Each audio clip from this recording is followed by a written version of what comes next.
lalu kita akan belajar bersama-sama.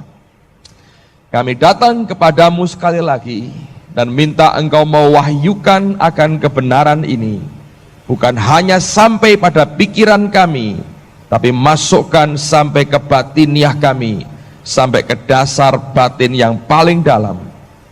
Hamba berdoa, semua kami pulang diubah oleh karena Tuhan yang baik, yang memberikan akan anugerahnya turun dalam hidup kami. Demi nama Tuhan Yesus. Dan semua yang percaya berkata, Amen. A.W. Tozer berkata, ada dua aspek yang harus dimiliki oleh orang percaya. Yang pertama, dia beri nama light, yaitu terang. Yang kedua adalah sight, atau penglihatan.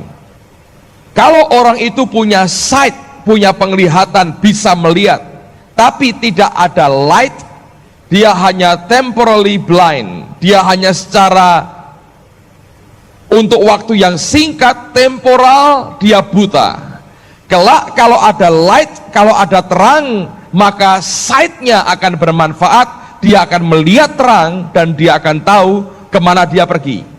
Tetapi kalau orang itu tidak punya sight, sekalipun diberi light, orang itu tidak punya penglihatan, sekalipun diberi terang, orang itu memang akan buta dan tidak bisa melihat, saudara. Nah, dua hal ini penting dalam kehidupan kita. Allah memberikan light-nya, memberikan firman-Nya kepada kita. Itu betul-betul merupakan light, pelita. Firman Tuhan itu pelita buat kehidupan kita, itu light, itu terangnya. Kita harus punya sight, harus punya penglihatannya, harus bisa melihat akan terang itu. Nah, kapan kita bisa melihat akan penglihatan itu? Pada waktu Allah Roh Kudus mewahyukan kebenaran itu dan membuka akan mata rohani kita.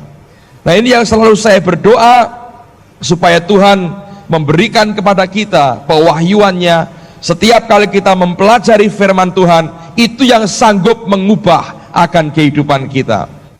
Saya ingin mengajak kita belajar. Bagi mereka yang belum menikah dan yang ingin menikah dan yang sudah sangat ingin menikah, ini merupakan kebutuhan kebenaran yang harus Anda dengar baik-baik. Saya diajar Tuhan akan perkara ini pada waktu bulan lalu. Ada seorang hamba Tuhan yang anaknya menikah. Nah, satu hari sebelum pernikahan saya diminta untuk menyampaikan firman dalam kebaktian ucapan syukur yang ada. Dan Roh Kudus mengajarkan ini kepada saya bagikan dan saya berkata, saya ingin juga teman-teman di Semarang dengar akan kebenaran ini. Jadi sekali lagi, ini kebenaran, saya berdoa akan membuka mata rohani kita. Di Vancouver saya diminta memberikan akan workshop secara konkret untuk kehidupan sehari-hari pada jam 1 siang. Itu jam orang lagi ngantuk-ngantuknya dan pengen tidur. Saya berkata pada mereka, kalau ada yang ngantuk, saya sungguh tidak keberatan Anda tidur di depan saya tidak akan marah, saya bisa tahu, saya bisa memahami saudara. Sampai session itu selesai, tidak ada orang ngantuk, saudara. Dan mereka berkata, kenapa enggak kita rubah saja topik retreatnya jadi topik begini. Selalu hal ini menarik, bukan hanya buat anak muda dan buat orang tua, juga suatu review, mungkin kita bisa melihat kembali ke belakang apa yang sudah jadi pergumulan dan pernah kita lewati dalam kehidupan kita. Nah, sekarang mari kita lihat bagian yang pertama. Pada hari ini saya mau mengajak kita belajar tentang bagaimana sebetulnya pergumulan daripada kehidupan kita untuk bisa bertemu, akhirnya tahu akan teman hidup dalam kehidupan kita. Nah, saya ingin ajak kita baca satu bagian firman yang mungkin Anda belum pernah perhatikan ini. Mari lihat Pengkhotbah pasal yang ke-7. Pengkhotbah pasal yang ke-7, ayat yang ke-27 dan ayat yang ke-28.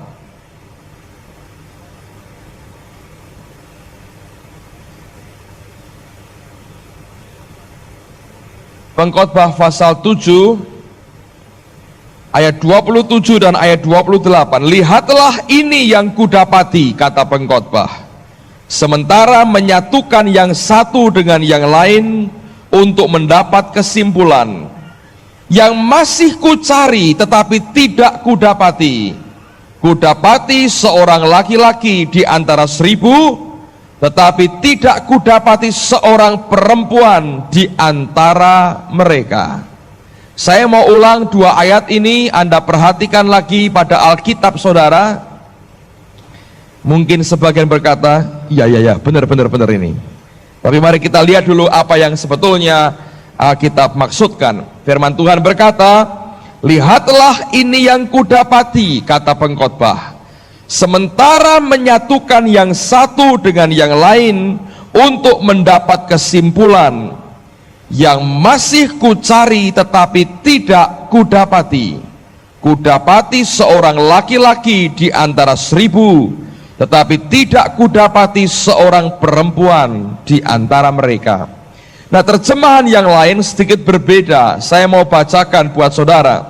Alkitab berkata, behold, this I have found, said the preacher. Dia berkata, lihatlah, ini yang aku temukan, kata pengkhotbah.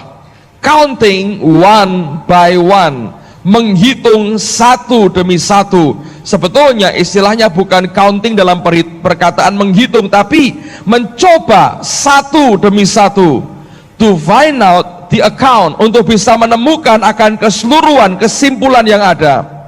Which yet my soul seek, dia berkata, yang dicari oleh jiwaku, but I find not, tetapi aku tidak menemukannya.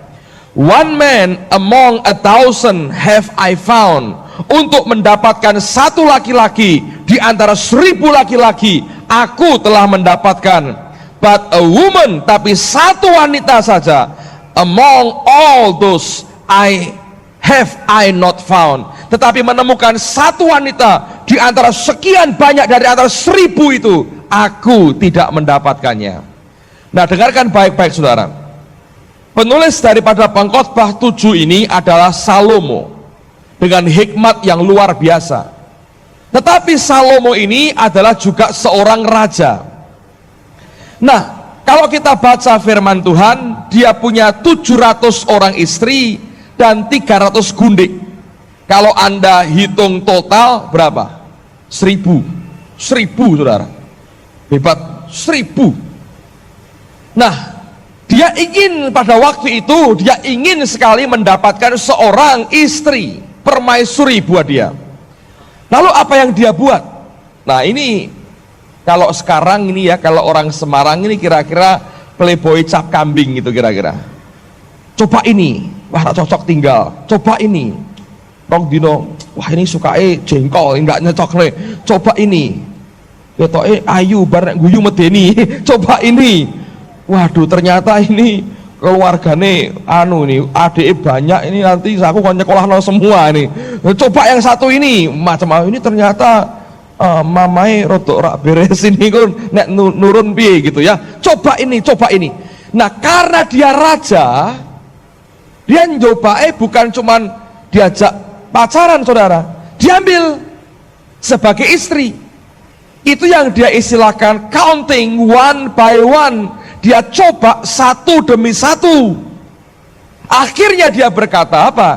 Untuk mendapatkan satu laki-laki di antara 1000 laki-laki, aku bisa menemukan. Buktinya, dia memang punya kepala pasukan 1000. Ya, dia punya perdana menteri, dia punya panglima perang yang hebat-hebat untuk mencari orang-orang sekitar dia, laki-laki pilihan, dia bisa menemukan. Tetapi dia berkata, yang dicari oleh jiwaku, aku tidak menemukannya. Jadi sebetulnya, dengarkan saudara, pernikahan itu adalah pencarian dan penemuan daripada jiwa kita. Pernikahan sama sekali bukan pencarian akan kebutuhan biologis kita. Pernikahan itu bukan pencarian kebutuhan akan status sosial kita. Pernikahan sama sekali bukan pencarian kebutuhan keuangan kita, sama sekali tidak. Pernikahan itu bukan bisnis di mana engkau bisa menghitung kalau aku punya istri ini untung atau rugi.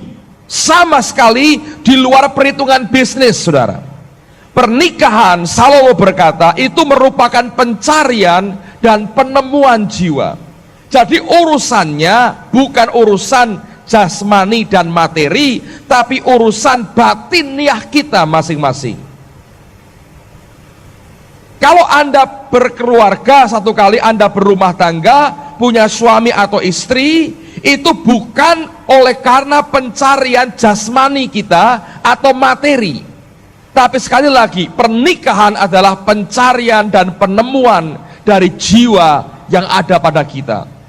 Salomo berkata, yang dicari oleh jiwaku, aku belum mendapatkan. Satu wanita di antara 1000 ini, aku nggak ketemu.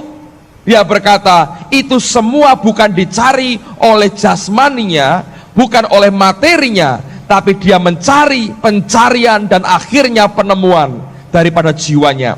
Jadi sebetulnya urusan pernikahan itu bukan urusan jasmani, saudara, tapi hakikatnya pertama-tama adalah urusan yang paling lebih dalam lagi, yaitu urusan batiniah, saudara.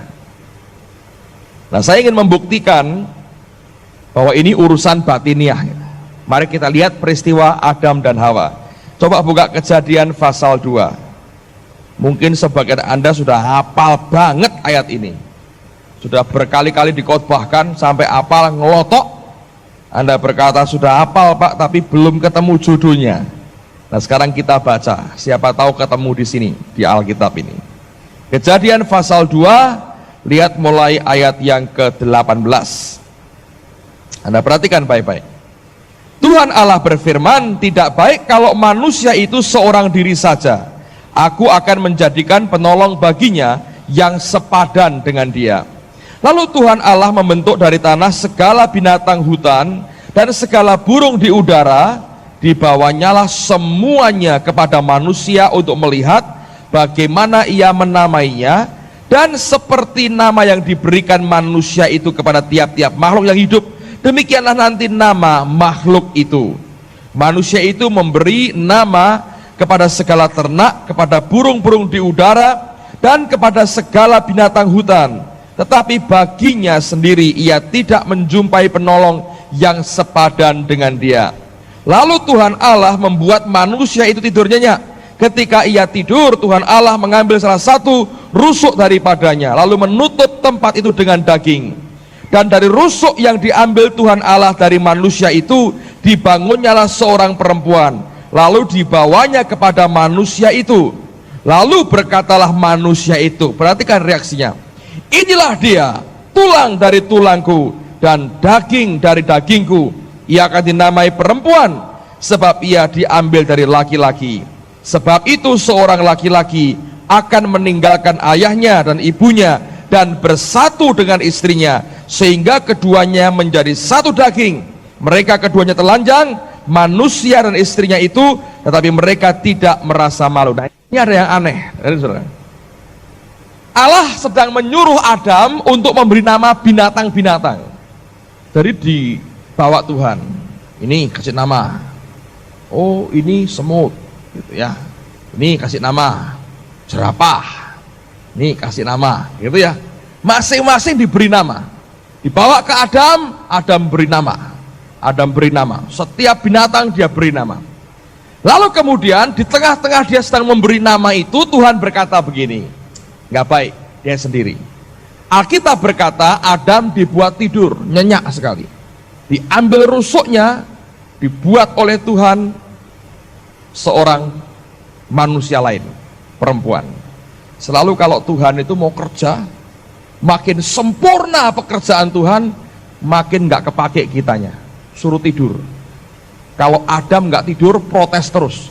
Lah kok gini Tuhan, kurang begini, kurang begini. Dasar manusia, saudaraku. Jadi Tuhan ngerti, ini kalau saya nggak suruh tidur, ngomong terus, protes terus, ini tidurkan dulu. Nanti ngambil rusuk aja, rundingan dulu. Sing sini apa sing sini? Jangan Tuhan, keri, sini saja. Nanti urusannya panjang, saudara. Jadi dari sononya, bahkan sebelum dosa masuk, Tuhan ngerti, ini kalau nggak gua buat tidur, repot ini. Rundingan terus, rapat terus buat perempuan. Jadi akhirnya dibuat tidur. Anda harus tahu itu, watak kita itu begitu ya. Begitu bangun saudara, ikut-ikutan. Makanya diselesaikan Tuhan, semua selesai, lalu Adam diciptakan. Terus Allah lihat, kurang satu lagi penciptaan kita, Hawa. Tapi sudah terlanjur ada Adam, dibuat tidur. Oh, Tuhan gitu saudara. Anda harus tahu, dari sononya Tuhan ngerti, ini tangan kita ini gatalnya luar biasa, ngikut-ikut pekerjaan Tuhan, ngerusak pekerjaan Tuhan. Anda harus ngerti. Makanya kita diajar untuk rest, untuk tidur. Jangan terlalu banyak cawe-cawe dengan kekuatan dan maumu sendiri, saudara. Nanti ngerusak banyak. Nah, begitu bangun, yang muncul di depannya itu perempuan. Langsung reaksinya begini, inilah dia, tulang dari tulangku, daging dari daging. Kok langsung bisa ngerti? Loh ini ya, Anda bayangkan baik-baik. Dia waktu bangun itu lagi memberi nama. Misalnya terakhir, loh ini kok mirip manusia ini, monyet gitu ya. Terus tidur kan? Begitu bangun, kok nggak, terus lihat makhluk rambutnya panjang, monyet gondrong. Kok enggak gitu saudara? Ayo. Kenapa kok tidak monyet gondrong gitu? Kenapa kok tidak begitu? Maaf kaum wanita, ini bukan menghina, contohnya saja. Kenapa tidak begitu? Langsung ngerti, inilah dia. Jangan Dani sopo. Ininya yang tahu. Ya, inteleknya mungkin belum terlalu ngerti dia. Tapi ingat, itu pencarian batiniahnya. Dan ini kesaksian banyak orang. Banyak orang bingung, jodoh segala macam. Itu bukan pencarian fisik. Oh, kriteria. Saya punya 15 kriteria, Pak. Harus begini, harus begini, harus begini. Nah, saya kenal orang ya gitu. Kriterianya berapa? 15 berapa? Sahabatnya Pak Timotius. Kriteria itu. Wah, akhirnya ketemunya apa? Perempuan. Yang 1 sampai 14 nggak kepake semua, yang ke-15 harus perempuan. Nah, itu dia dapat saudara. Harus bisa main keyboard, nggak bisa ternyata. Bahasa Inggrisnya bruto, sudah nggak bisa. Harus pinter nyanyi, fales. Harus bisa masak, gosong semua, nggak kepake semua. Pendidikan tinggi, sekolah nggak lulus saudaraku. Kerjaan baik, kurang baik, dipecat. Jadi akhirnya tuh 14 itu gugur, yang ke-15 syaratnya harus perempuan, dia dapat satu itu saudara. Sebetulnya bukan pencarian yang di luar kita, tapi pencarian di dalam. Sehingga sebetulnya bisa terjadi dan akan dengan gampang terjadi. Begitu Anda akan bertemu seseorang, bisa timbul, inilah dia. Loh Pak, saya sudah 3 tahun sering inilah dia. Nah itu nekat namanya kalau sudah begitu saudara. 3 tahun bensasi inilah dia, keliru terus. Nah itu ngawur namanya. Tapi sebetulnya itu pencarian jiwa. Nah ini saya ngomong terus terang ya saudara ya. Anda harus menyadari karena itu pencarian jiwa. Pada saat engkau belum menemukan yang dicari jiwamu, seringkali itu menimbulkan problem pada pertumbuhan dan kestabilan jiwa saudara.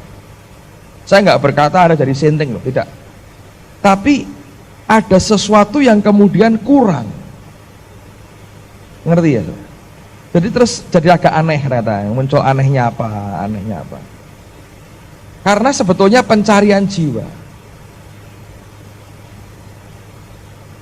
Jadi sekarang konsepnya Anda harus betul-betul ngerti.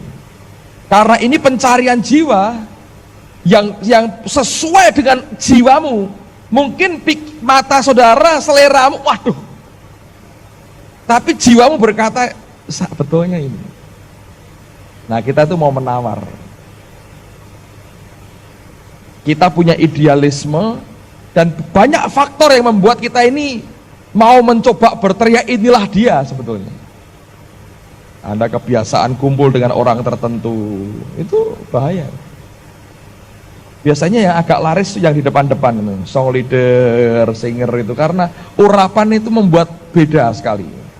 Dikasih lampu sorot di video itu, pakai dasi, lompat-lompat. Hasto Jackson pakai begitu, line small but beautiful, orang lihat dari jauh, sedikit harus hati-hati. Nah, karena kebiasaan saudara melihat, wih ini luar biasa, inilah dia. Nah, 3 bulan sekali inilah dia, ganti orang saudara. Tapi sekali lagi itu pencarian jiwa. Anda harus pegang satu ini. Kalau itu pencarian fisik, nanti ketika pasangan hidupmu tua atau cacat, kecelakaan dan sebagainya, hilang semuanya, luntur semuanya. Tapi kalau Anda melihat sebagai pencarian jiwa, lain. Adam selama Hawa belum ada, dia nggak pernah komplain, dia nggak pernah seperti kehilangan sesuatu. Waktu diambil rusuknya, dia tahu waktu itu ada yang hilang. Jadi waktu ketemu dia bilang inilah dia, karena apa? Itu barangnya hilang. Nah, Pak, lah saya kok enggak pernah begitu loh. Kadang-kadang ada orang, mungkin kalau ada waktu minggu depan kita lihat, ada orang dipanggil untuk jadi single. Allah memberikan kepuasan pada jiwanya, diganti oleh Tuhan. Makanya karena itu pencarian jiwa, orang single, orang selibat karena panggilan nggak jadi masalah.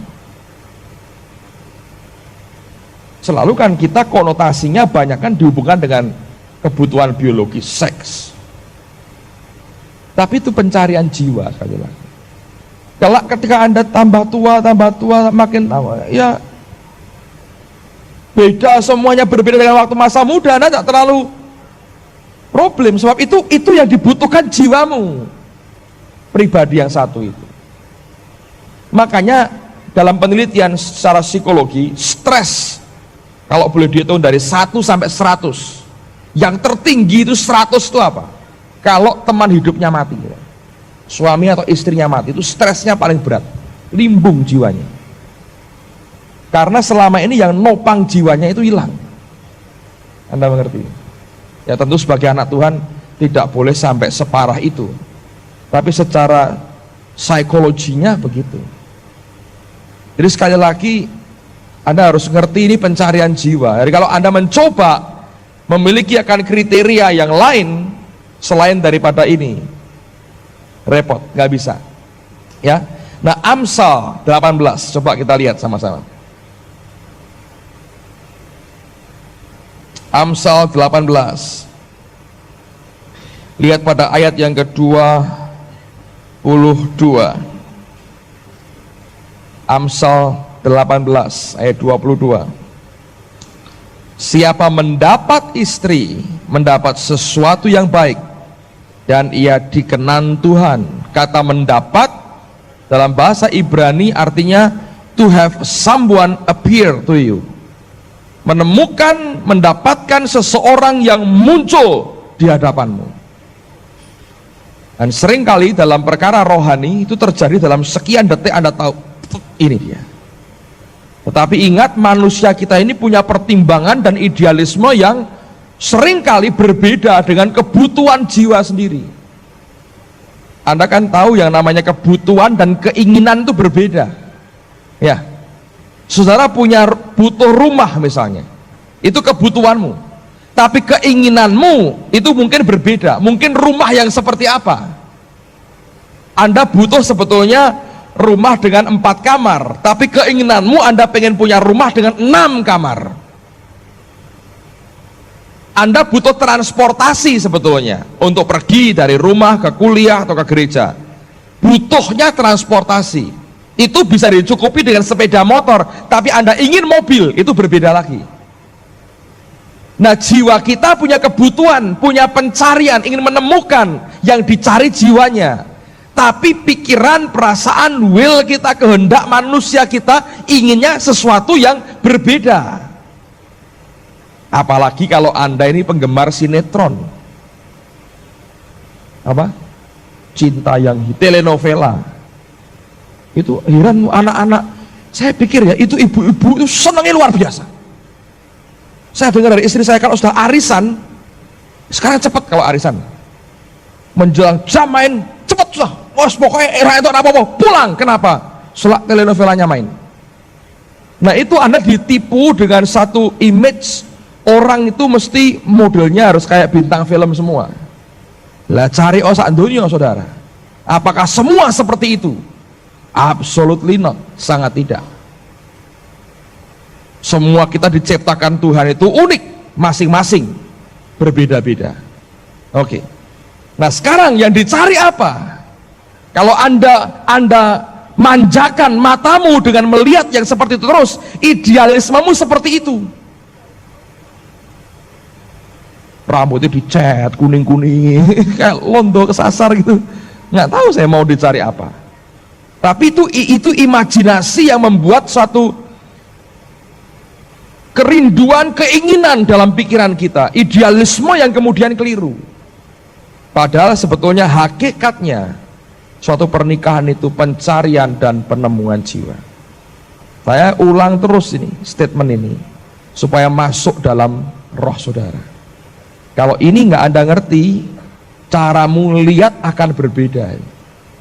Mata itu bisa kemana-mana, nggak karu-karuan saudara. Karena sebetulnya tidak tahu pernikahan adalah pencarian jiwa. Dan sering kali itu munculnya mendadak di depan kita. Oh, Pak, saya merasa jauh, tapi dia tidak. Ya, nanti kita bicarakan lain kali kalau yang itu kasus-kasusnya itu nanti saudara. Tapi saya mau kasih basicnya dulu. Pernikahan itu sekali lagi bukan yang lain-lain, tapi pencarian dan penemuan dari jiwa kita. Nah, saya mau berikan 7 hal yang Anda harus hindari. Ya, kita bicara secara lebih detail saja supaya memberikan akan dasar landasan yang baik untuk kehidupan saudara. Yang pertama, 7 hal ini Anda harus hafalkan di luar kepala. Tidak bisa nanti ketemu orangnya terus Anda buka catatan khotbah, loh kamu pergi sama aku membawa itu apa? Catatan khotbahnya Pak Agung katanya. Nah boleh, ini harus Anda hafalkan di luar kepala. Saling bedek-bedekan baik juga. Minimal ini memberikan bantuan lah. Pak, saya sudah kawin, ya puji Tuhan tuh. Ini untuk pengetahuan untuk anakmu dan anggota MK-mu saudara. Yang pertama, jangan menikah dengan orang yang tidak percaya. Ada penginjil-penginjil kesasar tuh. Oh, supaya saya memenangkan dia. Somong kosong. Itu sudah terlalu banyak cerita kayak begitu saudara. Akhirnya hancur hidupnya. Supaya dia bertobat. Nah, mau bertobat ya sekarang. Itu sudah omong kosong. Biasanya orang Kristen yang mau kawin dengan orang tidak Kristen, karena ada sesuatu yang orang tidak Kristen itu miliki, yang ingin dia miliki sebetulnya. Kasarnya itu begitu. Entah, tidak berarti hanya harus uang. Walau gantengnya aja kayak Sri Mulat gitu. Misalnya. Kan waduh ini kan aneh nih. Wajah komersial ini. Ini kalau orang no kerjaan tak kon dagel we untuk duit aku. Misalnya begitu. Anda ngerti itu ya, saudara. Jadi jangan menikah dengan orang yang tidak percaya. Sebetulnya itu Anda punya alasan apapun sudah. Alkitab berkata apa sangkut pautnya gelap dengan terang. Anda campur-campur, saudara membayar harganya. Mau nggak mau. Sudah itu bukan hal yang bisa ditawar lagi. Dengan maksud diinjili segala macam sudah. Anda nekat tetapi itu bukan kehendak Tuhan yang sempurna. Yang kedua, jangan nikah dengan orang yang berjanji akan berubah setelah menikah. Nah, segombal tuh. Kamu kok masih minum? Ya entar kalau sudah kawin hilang, pasti hilang. Somong kosong. Anda lihat banyak hal yang belum beres dalam hidupnya, Anda tahu itu bukan dari Tuhan. Anda menikah dengan orang yang akan berjanji, aku nanti akan berubah someday.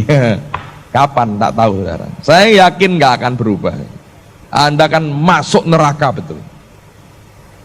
Ya nanti kalau aku kawin, gua ke gereja lah pasti. Sebagian besar 99,9999 teori tok saudara. Jangan pernah Anda berkawin dengan impian masa depan. Oh, nanti dia berubah setelah kawin. Siapa yang jamin? Biasanya itu tukang nipu pinter itu yang ngomong gitu. Ya nanti dah kalau kawin kita kan ya pelan-pelan, kan proses. Ngomongnya mesti begitu. Karena Anda sudah terlanjur terikat hatimu, ya Anda kena, saudara. Ini praktis sekali. Yang ketiga, jangan nikah karena dorongan kebutuhan seksual. Wah, harus. Kalau enggak, guys, keliru. Motifmu itu habis, saudara. Saudara akan terjebak dan tidak akan pernah bisa mendapatkan kebahagiaan apapun. Yang keempat, ya apa nih, saudara? Jangan menikah untuk menyelesaikan persoalanmu. Contoh nih, saudara di rumah punya problem dengan orang tua, sampai Anda belenger enak di rumah, ribut terus. Kalau aku kawin tenang, salah, saudara. Atau Anda di rumah ditekan terus oleh orang tua misalnya, atau oleh keluarga yang lain. Pokoknya kalau gua keluar dari rumah ini, aku udah ketemu sama modelnya kayak begitu lagi, beres, aku akan bahagia. Salah besar. Saya baca buku John Bevere tentang The Bait of Satan, diterjemahkan ya, katanya. Kita sedang pesan itu. Dia berkata begini, kalau saudara punya problem dengan seseorang, atau satu keluarga, atau satu gereja, Anda tidak bisa menang terhadap mereka, lalu Anda tinggalkan pribadi itu, keluarga itu, atau gereja itu, Anda berhubungan dengan pribadi lain, keluarga lain, atau gereja lain, ini tidak akan berhasil juga. Yang ini Anda tidak bisa menang, Anda menghindar, cari kelompok lain, pribadi lain, orang lain, pernikahan, masuk pernikahan untuk menghindari yang satu ini akan menciptakan problem berikutnya. Saya pikir betul. Sebab nanti test case-nya sama. Anda tidak lulus di sini akan diuji juga di situ. Nah, ada orang-orang yang menikah untuk menghindari problem yang dihadapi hari ini. Keluarganya mungkin terlalu berantakan, segera ingin lari keluar dari keluarganya, supaya dia pikir kalau aku kawin nanti aku selesai dengan keluargaku, aku memulai hidup baru. Salah. Biasanya Anda akan ketemu orang yang brengseknya lebih parah dari yang engkau tinggalkan. Karena itu hanya pelarian untuk menyelesaikan problem. Pernikahan bukan pencarian persoalan diselesaikan, tapi pencarian dan penemuan dari jiwa kita. Yang kelima, jangan menikah untuk mencari kebahagiaan. Jangan. Oh ya, Anda ketemu dengan yang dicari jiwamu, yang dari Tuhan, engkau akan bahagia. Tapi kalau engkau berkata, nanti setelah kawin aku bahagia, jangan. Ini ada cerita konyol, pengen tidak diceritakan, tapi ya harus, daripada orang lain di sini kena gitu-gitu, saudara. Ada anak muda ketemu seorang tante-tante, usia sebaya maminya atau adik mami nih, itulah kira-kira. Ini usianya kan lain, kayak mami sama anak, tante sama ponaan. Kita lihat gitu ya, saya kenal dua-duanya. Ya secara manusia ya nothing special gitu. Lalu yang perempuan berkata, Tuhan berbicara, kita ini jodoh. Kelak kalau kita kawin, kita akan diberkati luar biasa. Yang laki ini ya goblok menurut saya, saudara ya. Itu bilang iya, Tuhan bicara yang sama. I don't believe. Tapi terjadi. Makanya saya mau beritahu, saudara ngomong suara Tuhan hati-hati. Saya ini ya sering ngomong suara Tuhan. Cuma semua yang kita katakan diuji loh, saudara. Jangan sembarangan pakai suara Tuhan. Nanti satu kali Anda akan kejeblos yang begitu. Tuhan bicara. Tadi malam jam 3, Saya ngelindur jalan sendiri, nulis di tembok rumah. Ngawur. Bisa saya waktu didengar cerita gitu, ini orang goblok sekali. Ya toh pinter tapi nggak pinter. Pendidikan ya lumayan. Bisa. Itu loh. Harus ngerti dengan Tuhan bicara, sidik-sidik Tuhan bicara. Buat diuji dulu. Nah terutama hal begini tuh rawan banget saudara. Sebab Tuhan bicara tuh skakmat saudara. Kalau Anda terintimidasi, Tuhan bicara, wah jane aku ya emoh tapi wedi mbek Tuhan.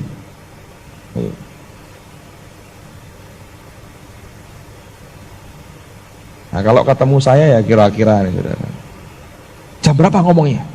Jam 2, oh 2:30 diralat ngomong sama saya, nggak jadi.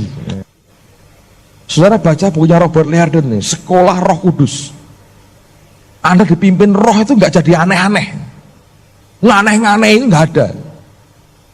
Baca itu buku bagus sekali. Jadi nanti saya akan sampai pada titik itulah. Tapi sekali lagi saya mau berkata, jangan untuk mencari kebahagiaan. Setelah kami kawin nanti kami akan bahagia.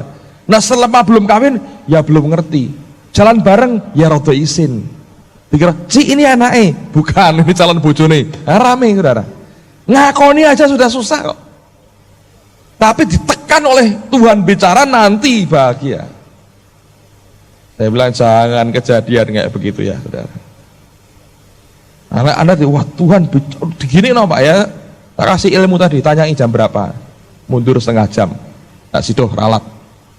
Oh nak ngomong sama saya, lali mungkin Tuhan, lewat saya kok katanya, suruh beritahu kamu, batal katanya gitu. Enak ngawur.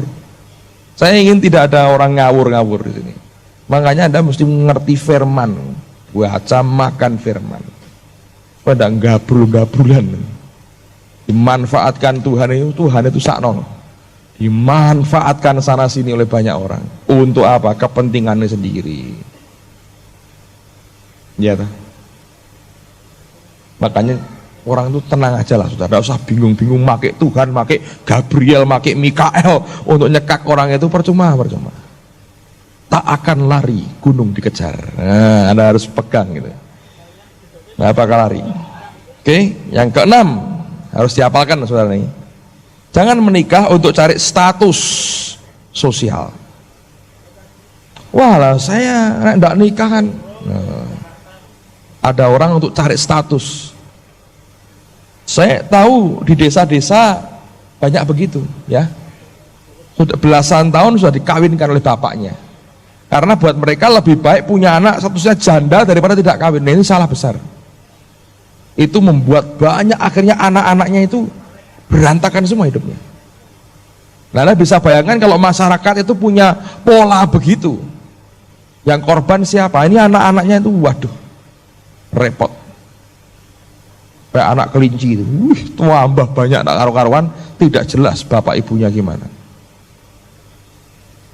Nah ini yang harus kita perhatikan. Yang ketujuh, ini orang-orang Chinese tak beritahu nih, jangan menikah karena harta. Hidupmu itu bukan barang dagangan. Nek perlu beritahu orang tuamu, aku ini bukan barang dagangan.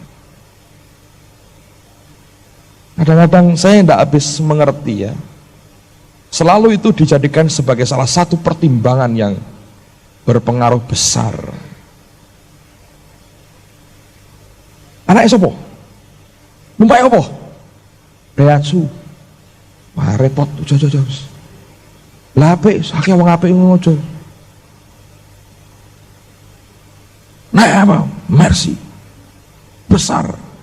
Bis Damri ternyata. Aduh. Makanya saya banyak orang ketipu. Mobil pinjem gaya. Tiap hari ganti mobil. Tonggone jual beli mobil saudara. Gila ya om, gila. Senangnya ndak karuan calon mertuane. Ini dia mantuku gonta ganti motor. Tonggone showroom mobil. Repot. Jangan kawin karena duit. Anda harus pikir, satu kali dia bangkrut entek-entekan, masih mau? Wah, nek dia tidak punya duit tambah elek, ya sudah, stop. Motifmu tidak benar. Ya tak, saudara? Nah itu karena duit, waduh. Kita dagang.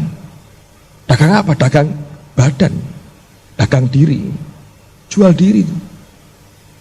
Kalau Anda motifnya uang, jangan. 7 ini pegang baik-baik. Nah, ini saudara, kenapa saya berkata karena harta? Kadang-kadang begini ya, terus terang.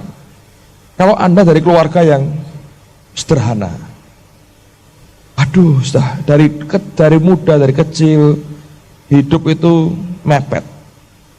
Pak Bianto pakai istilah tekor. Nah ya, istilahnya tekor, mepet tekor. Itu justru itu trauma. Kadang-kadang anak itu pengen. Oh, begitu ada orang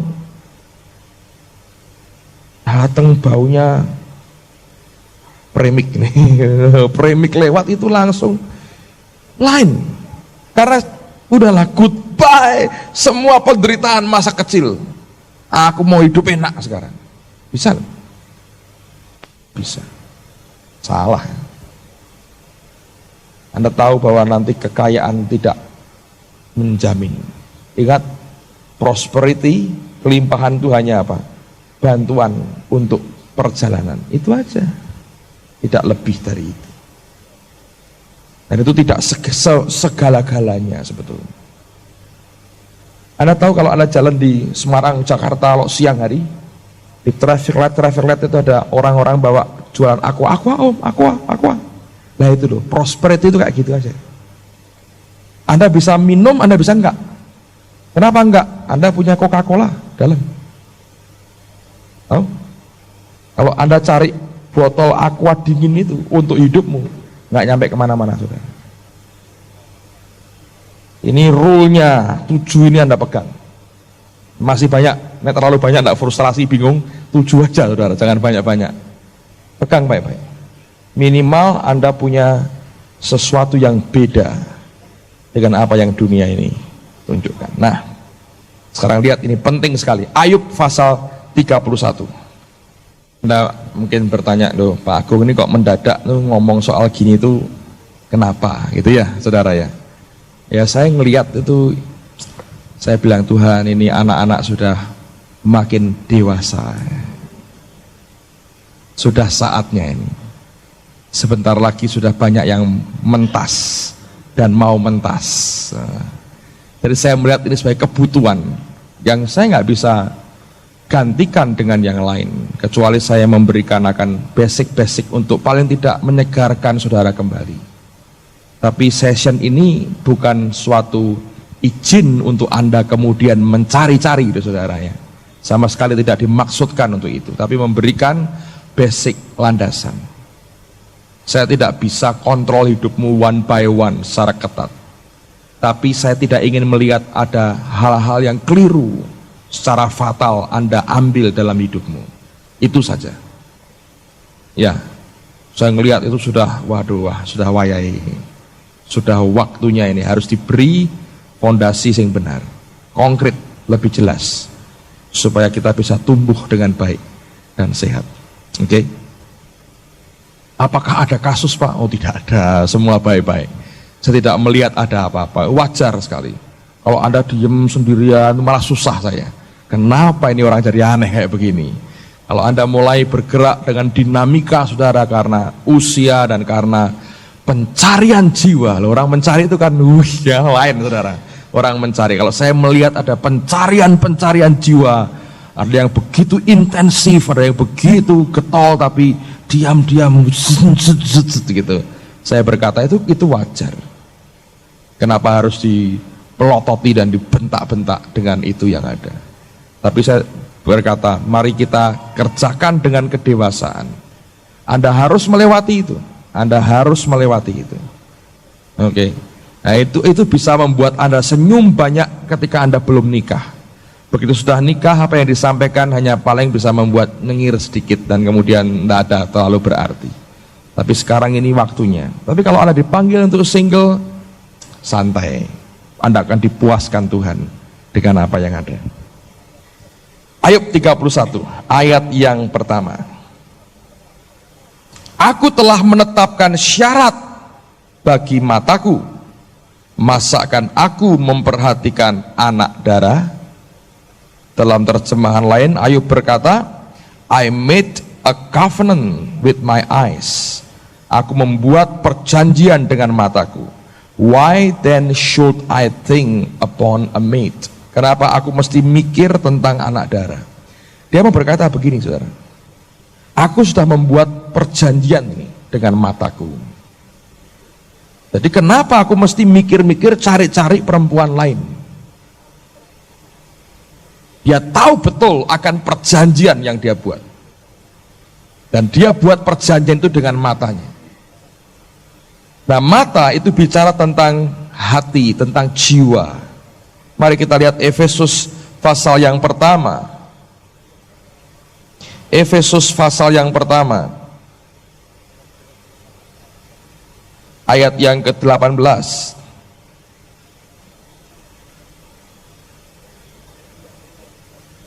Dan supaya ia menjadikan mata hatimu terang, agar kamu mengerti pengharapan apakah yang terkandung dalam panggilannya, betapa kayanya kemuliaan bagian yang ditentukannya bagi orang-orang kudus. Ada istilah mata hatimu terang.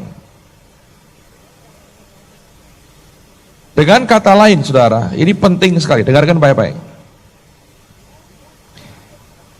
Sebelum ada ikatan apapun, buka matamu lebar-lebar, selebar-lebarnya. Kalau mata ini, saudara, ketipu, buka mata yang di sini, selebar-lebarnya.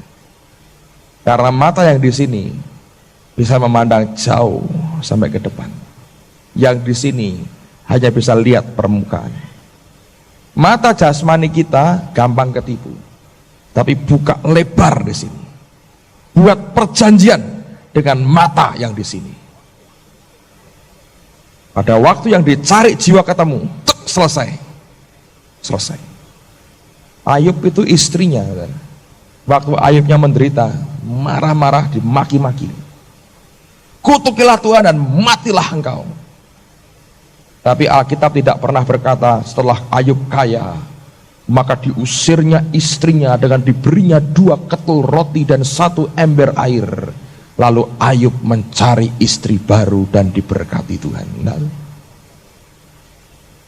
Alkitab tidak pernah berkata maka Allah murka, diremukkannya tengkuk istrinya dan dicarikan bagi Ayub istri baru. Nah, ya, orang yang sama sebetulnya, sebab dia buat perjanjian dengan matanya. Dia berkata, kenapa aku mesti cari perempuan lain? Aku sudah buat perjanjian. Matanya dibuka lebar. Sekali jiwanya nangkep, ya inilah dia. Satu, saudara. Dalam perjalanan, oh ya, ada karakter, sifat yang mengecewakan. Tapi kemudian karena dia berkata, aku sudah buat covenant, perjanjian, dia buka lebar matanya, selesai. Dia tidak perlu lagi yang lain. Anda bisa melihat itu. Kenapa banyak orang jatuh lihat orang lain setelah kawin juga, dia nggak pernah tahu sebelumnya bahwa pernikahan itu adalah pencarian jiwa. Saya nggak mau perpanjang, saudara. Ini terlalu banyak, susah untuk dimengerti. Diendapkan dulu. 7 rule tadi Anda hafalkan baik-baik. Kalau ketemu orang yang pertama, tidak boleh kawin dengan orang bukan Kristen. Kristen enggak? Kristen. Mbah buyutnya Kristen. Oke, lahir baru tidak? Lahir baru. Penuh roh tidak? Katanya. Bahasa roh enggak? Belum. Doain dulu. Bahasa roh enggak? Ya, mesti begitu. Lihat yang kedua. 3, 4. Terakhir Anda cek, aku pengen dia atau duitnya, kartu kreditnya berapa. Nah, Anda mesti hati-hati. Dicek semua sampai motifmu tahu. Ini merupakan yang dicari oleh jiwa, dan buka matamu lebar-lebar. Selebar-lebarnya, lihat betul dengan mata Tuhan dalam hatimu. Siapa orang ini? Kelak ketika Anda buat keputusan covenant dengan matamu sendiri, kau tidak akan pernah menjelajah kemana-mana. Ayub mengalami itu. Saya berdoa supaya di tengah-tengah kita akan muncul pasangan-pasangan yang solid dan berkemenangan di hadapan Tuhan. Amen. Saya tidak ingin dengar Anda nikah baru sekian tahun, sekian bulan, tiba-tiba semuanya berantakan. Tapi saya ingin satu kali Anda berumah tangga, saudara tahu, Pak, inilah dia itu, Pak. Ketemu akhirnya. Yang dicari jiwaku, aku mendapatkan. Haleluya. Nanti kita mau sembahyang. Saudara yang tahu bahwa satu kali saudara akan berumah tangga, dan sampai sekarang belum bertemu dengan yang inilah dia tadi, tapi saudara ingin berkata, saya ingin didoakan supaya saya ketemu dengan orang yang tepat. Saya mau berdoa buat saudara. Saya mau berdoa buat saudara. Jangan jodoh-jodohan, gosip-gosipan. Jangan. Nah, kalau kan ini jangan. Kerjaan lebih banyak. Amen. Dan jangan coba-coba. Anda bukan Salomo. Salomo runtuh gara-gara istri-istrinya. Jangan ada playboy cap kambing. Coba orang cocok ini, orang cocok ini. Tapi itu pencarian jiwa. Amen. Ayo sembahyang. Haleluya. Yesus, Yesus. Yesus. Yesus.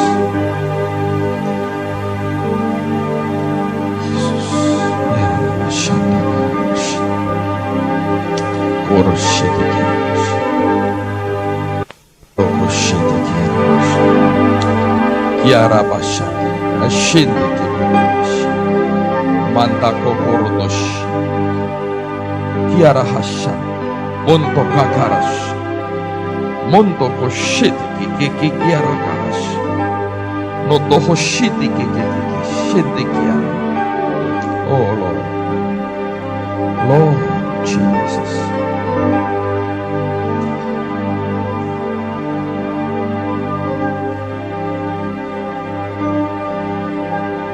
Bukankah engkau yang peduli dengan kehidupan anak-anakmu? Bukankah engkau Tuhan yang peduli dengan kehidupan anak-anakmu? Hamba berdoa malam hari ini Tuhan, berikan anugerah-Mu kepada anak-anak-Mu untuk bisa mengerti, memahami kehendak Tuhan buat hidup mereka masing-masing. Tuhan, kami punya kerinduan. Satu kali mata hati kami akan tercelik, terbuka, dan kami melihat, kami menemukan yang dicari jiwa kami. Dan hanya oleh karena anugerah-Mu saja kami tahu, pada waktunya, Tuhan yang akan membuat itu terjadi. Tuhan, kami rindu kami boleh melakukan itu dengan kedewasaan rohani, tanpa rasa tertuduh, tanpa mencoba menyembunyikan segala sesuatunya karena kami orang benar. Tetapi ajar kami Tuhan, ajar kami untuk hari ini, mulai hari ini mengerti bahwa itulah pencarian jiwa kami.